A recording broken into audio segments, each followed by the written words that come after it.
Can a woman who has gone through difficult trials be weak in character? No, because difficulties harden. So it happened with Lusik Kocharyan. The girl was born on February 15, 1923 in the southern Turkmen city of Merv. Only her surname and first name are known about her real father. Her mother, Ruth Bonner, married party worker Gavor Sarkisovich Alakonyan when her daughter was very young.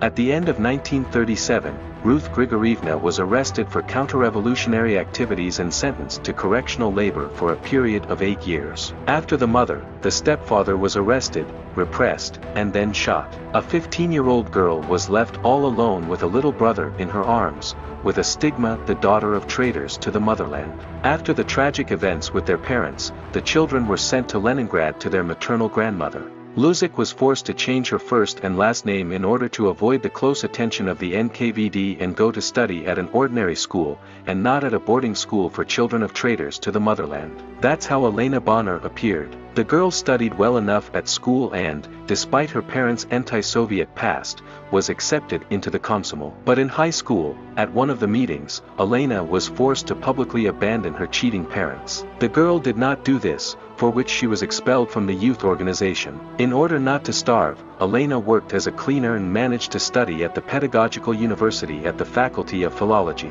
The beginning of the war changed absolutely everything. Bonner graduated from nursing courses and volunteered for the front. In 1941, a brave nurse was seriously injured, spent a long time in the hospital and returned to the front line again. Until the very last days of the war, she worked as a senior nurse of a specialized train. After the war, Lena made a firm decision to study to be a doctor in order to help people. In 1953, she received a diploma of pediatrician of the Leningrad Medical Institute. At the same time, Bonner married Ivan Vasilyevich Semenov. 2 children were born in the marriage, Tatiana and Alexei. But soon the couple broke up. The events in Czechoslovakia in 1968 dramatically changed Elena's future life. She defiantly left the ranks of the CPSU and chose the path of a dissident. The woman actively fought against social injustice, cooperated with Samizdat, participated in the trials of political prisoners, defending their rights. In the early 70s, Elena met academician Andrei Sakharov,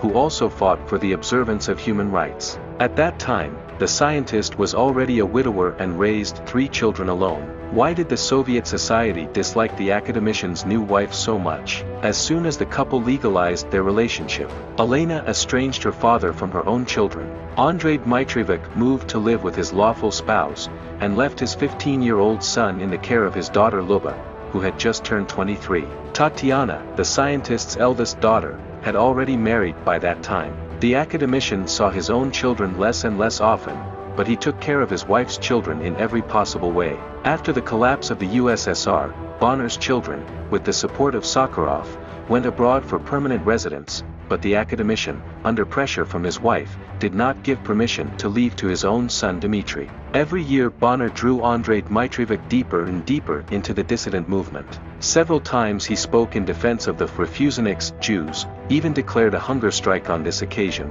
Even close friends and colleagues condemned this speech, considering it stupid and thoughtless. Elena practically shielded her husband from the outside world, controlled his every step, every meeting, did not leave him alone for a minute. Many noticed that during the absence of his wife, when she left for the USA to visit her children, the academician became more talkative and sociable. As soon as the spouse returned, everything became the same again. It became obvious that in everyday life the great scientist is henpecked and even suffers beatings and slaps from his other half. A strong, confident, strong-willed woman practically trampled academician Sakharov, deprived him of his opinion and communication with loved ones. On December 23, 1989, the scientist died without seeing his own children. Elena lived a long and rather poor life, emigrated to America, and died in 2011 at the age of 88.